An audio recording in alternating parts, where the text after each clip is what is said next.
Vou começar esse vídeo com a frase mais apropriada que eu encontrei. Vivemos tempos sombrios, onde as piores pessoas perderam a vergonha e as melhores pessoas perderam a esperança. Você já deve ter visto muita coisa sobre o tema até agora, como eu também vi.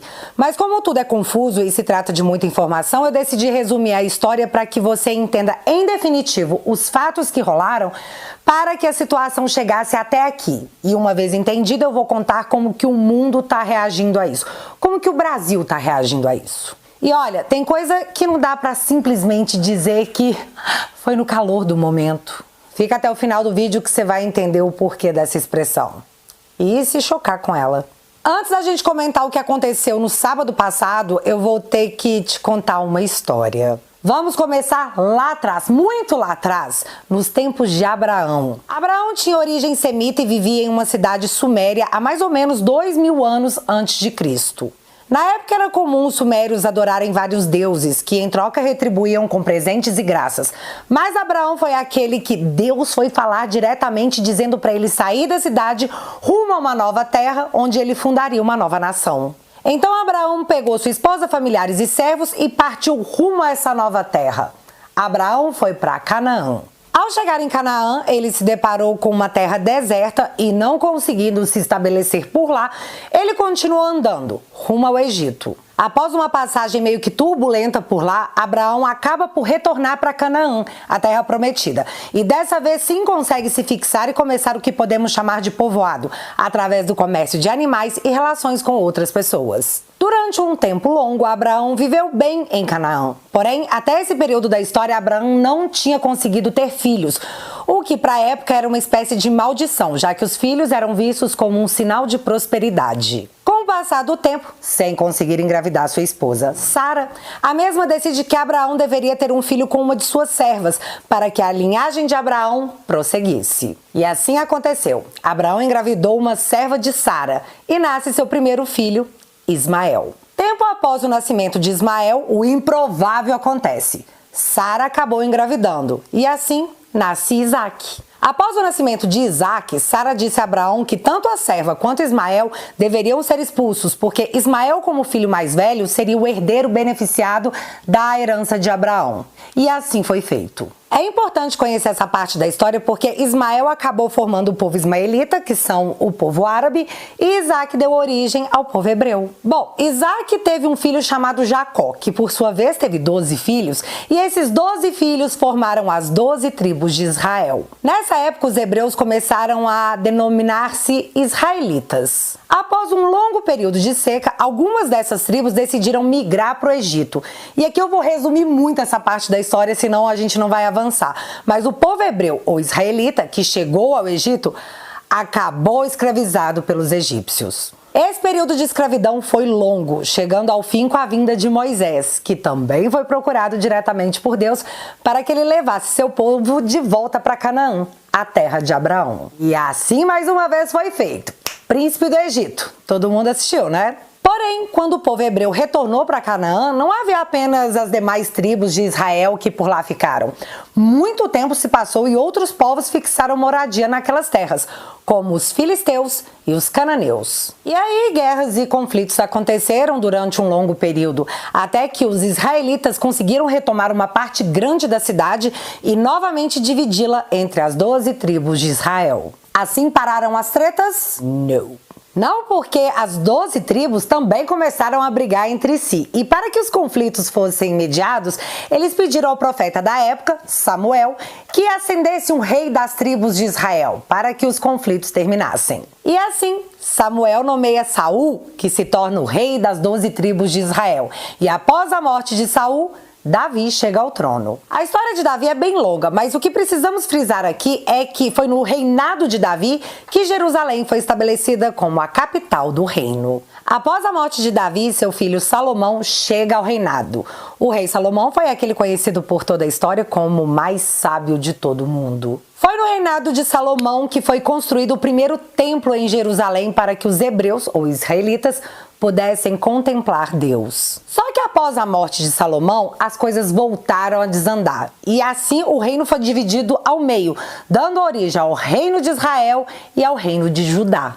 Tempos após a divisão, muitas tentativas de invasão, o Império Babilônico aparece e consegue derrotar os dois reinos, conquistando assim toda a terra de Canaã. Após essa invasão em 587 a.C., o rei Nabucodonosor determina a derrubada completa do templo sagrado de Jerusalém, levantado por Salomão, e leva a maior parte da população como prisioneiros e escravos para a Babilônia.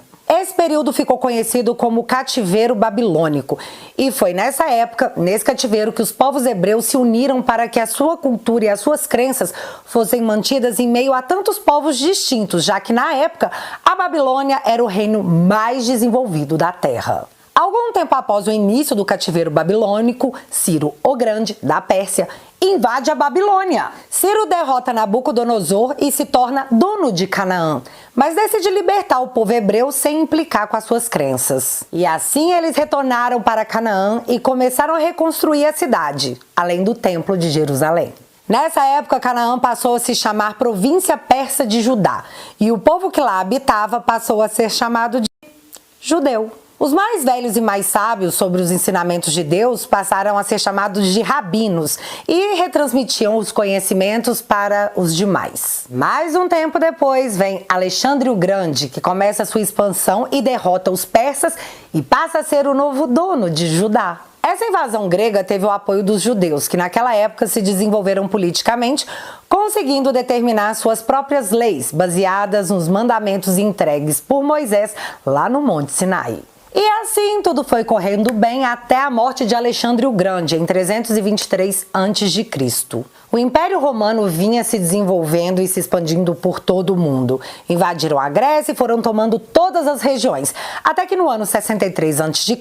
eles conquistam Canaã, na época chamada Província de Judá, e que após a invasão romana passou a se chamar Província Romana da Judéia. Abalados com a expansão e o domínio romano sobre suas terras, conflitos e tentativas de resistência se tornaram comuns, até que em 70 d.C., para frear as revoltas do povo judeu, o Império Romano decidiu não só combater, mas por fim a resistência, derrubando o Templo de Jerusalém. Já em 132 d.C., o imperador romano Adriano acaba com Jerusalém e expulsa o povo judeu. Uma perseguição brutal começa, fazendo com que os judeus saíssem de Canaã, fugindo para outros lugares da terra, o que ficou conhecida como a diáspora judaica. Expulsos, muitos judeus foram para a região do Irã, mas a maioria se espalhou pela Europa e lá ficaram por um longo período. E aqui eu vou dar um pause na história de Israel para que você entenda onde a Palestina entra no enredo. Então, eu acabei de contar para vocês que o imperador romano Adriano perseguiu os judeus até saírem de Canaã, renomeada de Judéia pelos romanos, certo? Beleza, esse mesmo imperador Adriano, com a expulsão dos judeus, recebe outros povos para habitarem aquelas terras, muitos descendentes dos antigos cananeus, e rebatizou a terra como Síria-Palestina. Mas a escolha do nome Palestina não foi aleatória. Palestina em latim seria Peleshit, em hebraico. E Peleshete significa filisteu. Logo, Palestina, terra dos filisteus. E só para contextualizar direitinho, desde os tempos bíblicos, os filisteus são tipo inimigos dos israelitas. Então o imperador Adriano fez isso para humilhar mesmo o povo judeu expulso. Nos tempos atuais, foi tipo sacanagem para fazer doer, já que os judeus ousaram se rebelar contra o Império Romano. Não se sabe exatamente quando o povo da Palestina se converteu ao islamismo, se foi antes ou após o início das cruzadas. Mas isso é só um detalhe histórico. Portanto, podemos dizer com toda tranquilidade que o povo palestino não tem culpa de nada que rolou. Foram chamados para habitar uma terra e lá cresceram e multiplicaram. Dito isso, nunca existiu um país chamado Palestina. Após o que eu contei para vocês, a Palestina passou a ser uma região nomeada por Adriano. E assim foi por um bom tempo. Ao longo dos anos seguintes, a região foi tomada por vários impérios diferentes. Eram travadas guerras e o vencedor levava a terra.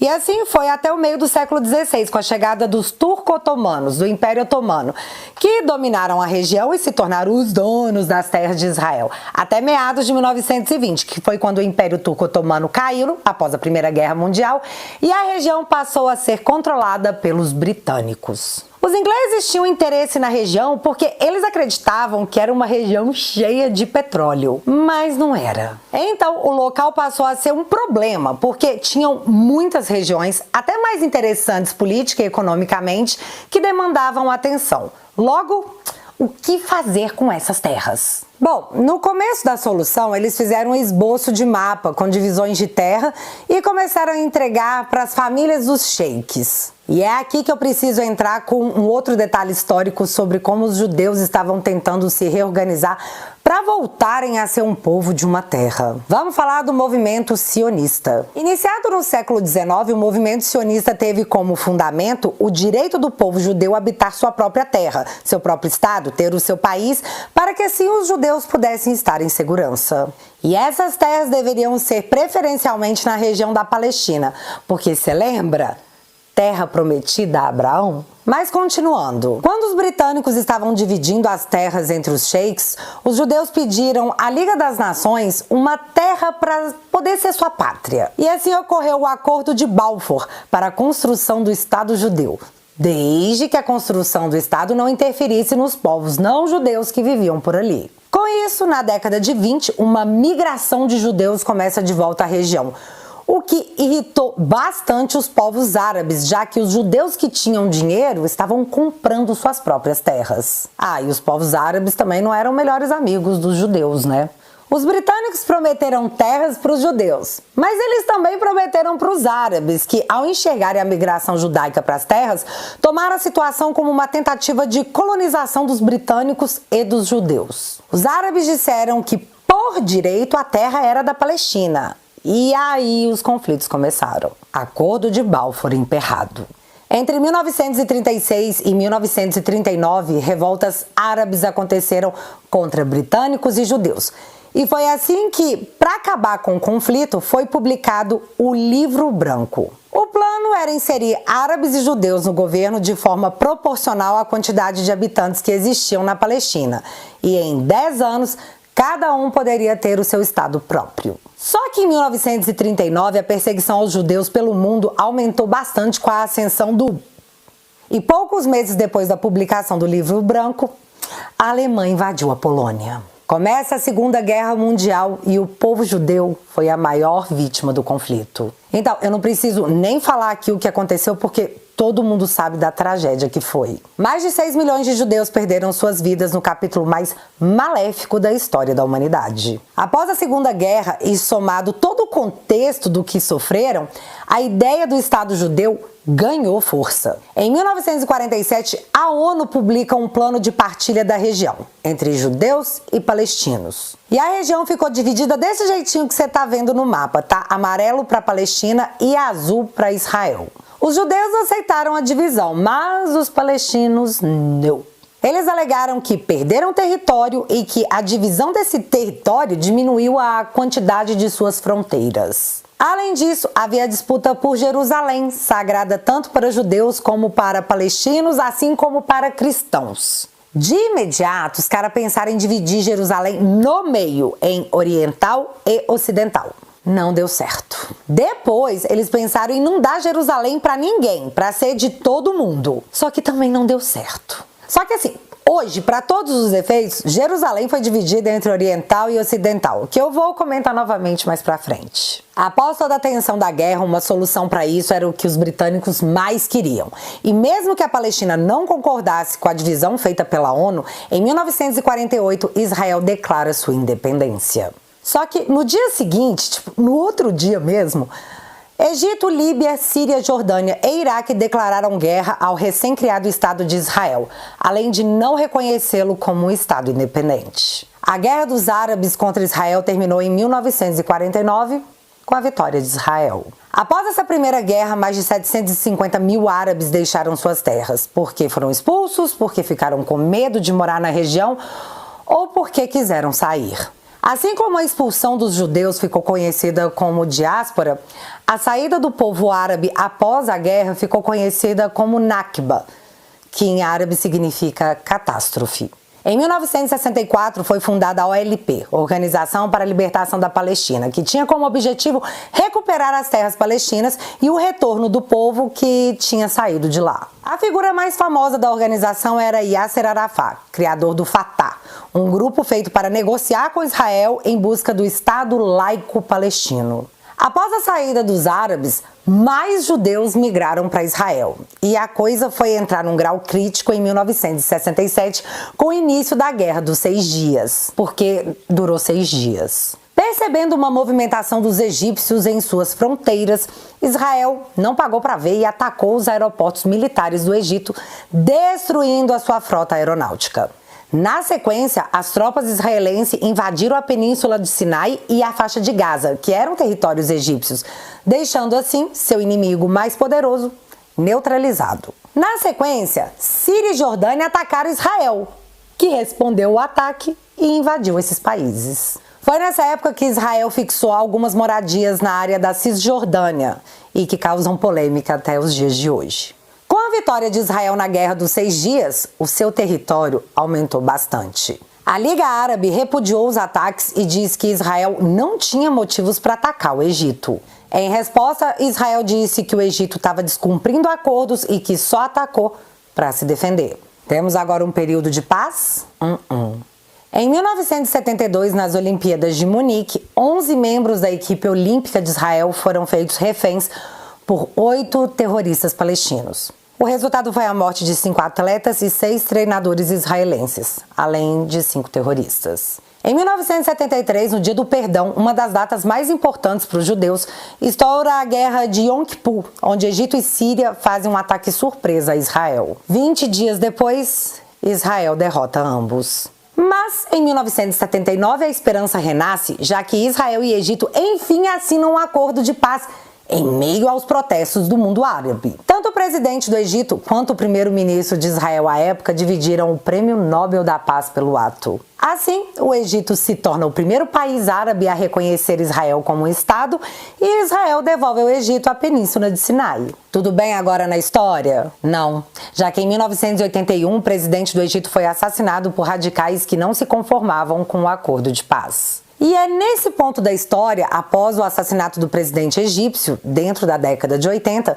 que nascem 2 grupos radicais para lutar contra Israel: Hamas e Hezbollah. O Hezbollah foi criado na Guerra Civil Libanesa. Já o Hamas foi criado em 1987 durante a primeira rebelião de palestinos que tinham como objetivo combater Israel. Essa rebelião ganhou o nome de Intifada e estourou após um acidente entre um caminhão e um ônibus que transportava trabalhadores palestinos. Teve quem não enxergou aquilo como um acidente. E pronto, era a gota que faltava.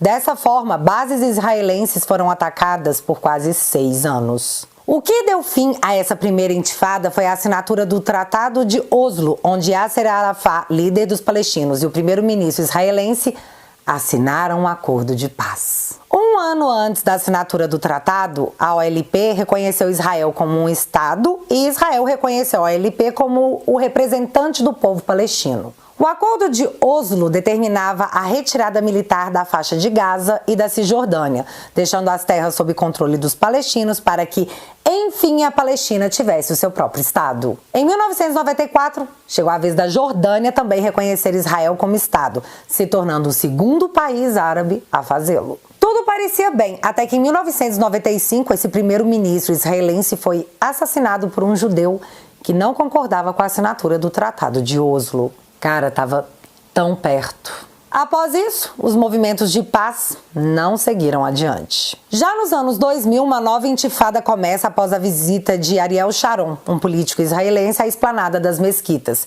que é um lugar sagrado tanto para judeus quanto para muçulmanos. Mas o cara ter ido lá foi encarado como uma afronta, desencadeando o conflito que terminou só em 2005. Já em 2017, o Hamas tentou novamente uma terceira intifada, dessa vez porque Trump reconheceu Jerusalém como capital de Israel. Só que essa tentativa não chegou nem perto das proporções das outras duas. E o que pegou é que, após a Guerra dos 6 Dias, Israel retomou o controle de toda Jerusalém. Mas reconhecer a capital de Israel em Jerusalém é assumir que ela também não vai poder ser a capital do Estado ainda não criado da Palestina. Jerusalém atualmente é uma capital em disputa. Hoje os palestinos vivem na Cisjordânia, uma área que não pertence à Jordânia. E como o Estado palestino não foi criado, ela atualmente não pertence legalmente a ninguém. Mas é lá que vivem os líderes palestinos. E essa aí foi a desculpa que Israel deu para os bairros que avançaram para a área da Cisjordânia. Israel disse que não está invadindo nada porque esse território não pertence a ninguém. Espertinhos. Outra área que não pertence a ninguém é a faixa de Gaza, que hoje é território palestino, habitada por palestinos e dominada pelo grupo terrorista Hamas. O Hamas é o rival do Fatah, criado pelo Yasser Arafat, porque, como eu disse, enquanto o Fatah quer a resolução do conflito com Israel e a criação do Estado laico palestino, o Hamas, em seu estatuto de fundação, apenas quer o fim de Israel e a criação de um Estado religioso. Portanto, é extremamente errado dizer que o Hamas está defendendo os interesses da Palestina e do povo palestino. Não está. O objetivo do Hamas é a destruição do Estado de Israel e a criação de um Estado islâmico no lugar. O Hamas trabalha com a Jihad Islâmica, que são os mesmos fundadores da Al-Qaeda, que têm em comum o desejo de remover os traços ocidentais da região para a hegemonia muçulmana. Isso é fato. E só para você entender quando foi que o Hamas tomou o controle da faixa de Gaza, foi ao fim da segunda intifada, onde o Ariel Sharon determinou a retirada das tropas de Gaza, abrindo espaço para que o Hamas dominasse o local, que é pequeno, e vencesse as eleições. Após a tomada de Gaza pelo Hamas, um bloqueio foi feito para que a vida do Hamas fosse dificultada. Mas como existem 2 milhões de palestinos na faixa de Gaza, essa população também é atingida. Desde então, o Hamas segue atacando Israel, que, quando revida, é acusado de usar uma força desproporcional, mas segue se defendendo, dizendo que só revida porque a sua população civil é atacada. E é após toda essa história que nós chegamos aos eventos recentes de 7 de outubro de 2023, onde o mundo acordou com as redes sociais repletas de vídeos inacreditáveis. Eu não vou entrar aqui em muitos detalhes, mas o que ficou claro foi que o Hamas invadiu Israel e tirou a vida de homens, mulheres, crianças e idosos de forma indiscriminada. A crueldade era tanta que tiravam a vida das pessoas, pegavam seus celulares, filmavam e postavam no Facebook para que toda a família e amigo assistissem às cenas de barbárie. Não foi um ataque ao Estado de Israel, foi um ataque às pessoas, à população, aos civis. A palavra adequada é massacre. Não foi um ato de reivindicação de nada, foi um ato de ódio, de maldade, de crueldade. O maior ataque terrorista desde o 11 de setembro, onde mais de 3 mil pessoas perderam suas vidas. Em Israel, nesse ataque, já são mais de 1.200 pessoas. O pastor Rodrigo Silva comentou algo que é importante a gente refrisar. É o maior ataque aos judeus desde a Segunda Guerra Mundial. Enfim, todos viram. Logo na sequência do ocorrido, Israel declara guerra ao Hamas. E é aí que entra, eu não sei se de forma proposital ou por ignorância, porque não é uma guerra declarada contra a Palestina e seu povo. É uma guerra declarada contra um grupo terrorista.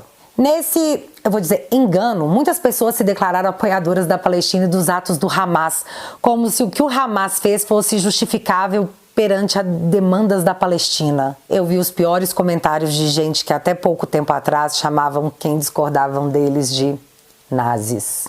Disseram que Israel promove um apartheid e por isso Israel deve pagar. A política brasileira se tornou inacreditável, como podemos ver em algumas matérias a seguir.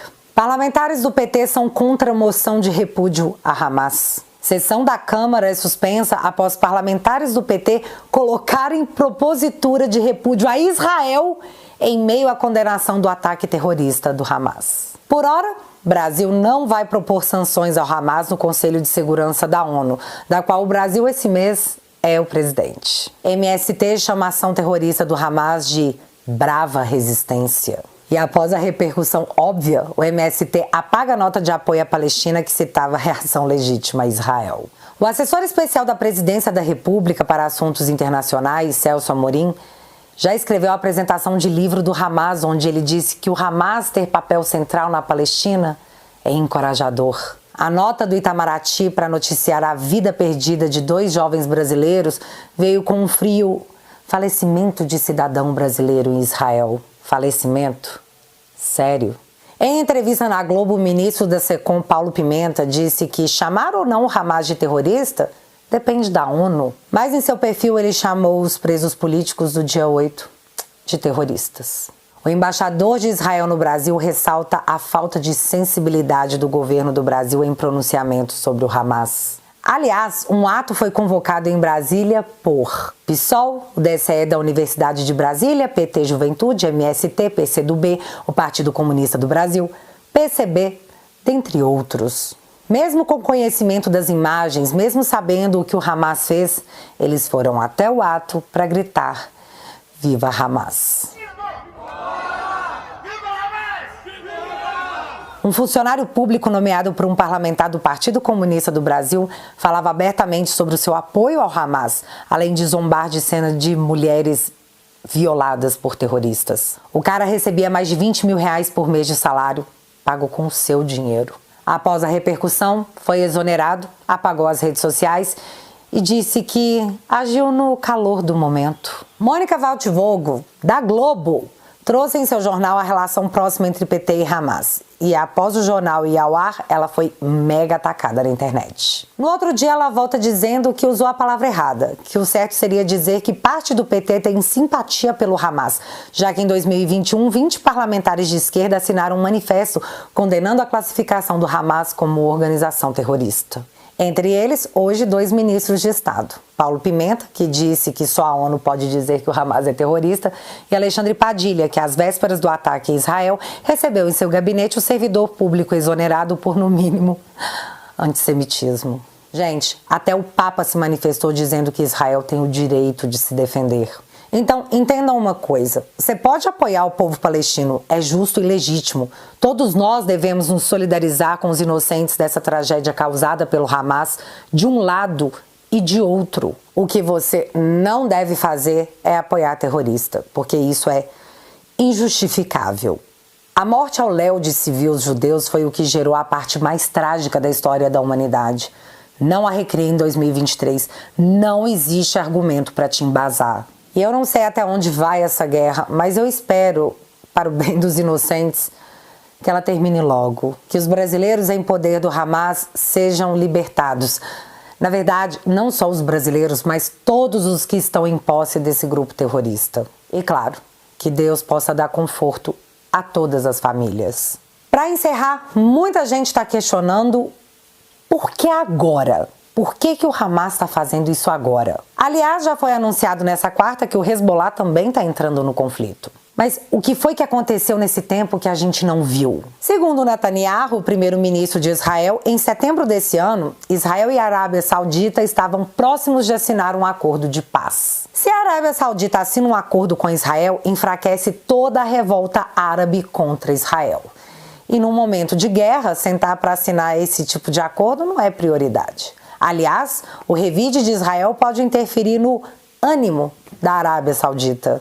Para mim, faz sentido, apesar de ter várias outras teorias. Bom, galera, isso foi o resumo do resumo para que você pudesse entender de fato o que rolou nessa longa história que definitivamente não começou no sábado, dia 7 de outubro. Lembrando que domingo tem o Te Atualizei News lá na plataforma. E se você ainda não faz parte da família, entra lá no www.teatualizei.app. Eu vou deixar o link fixado aqui no primeiro comentário. Mas agora eu quero saber de você. Você conseguiu entender a história toda? Qual sua teoria? Me conta aqui nos comentários que eu quero saber. Se você ainda não é inscrito aqui no meu canal, meu amigo, se inscreve e deixa seu like. Porque você já sabe, acontecendo alguma coisa de relevante ou irrelevante, a gente volta. Beijos, galera. Fui!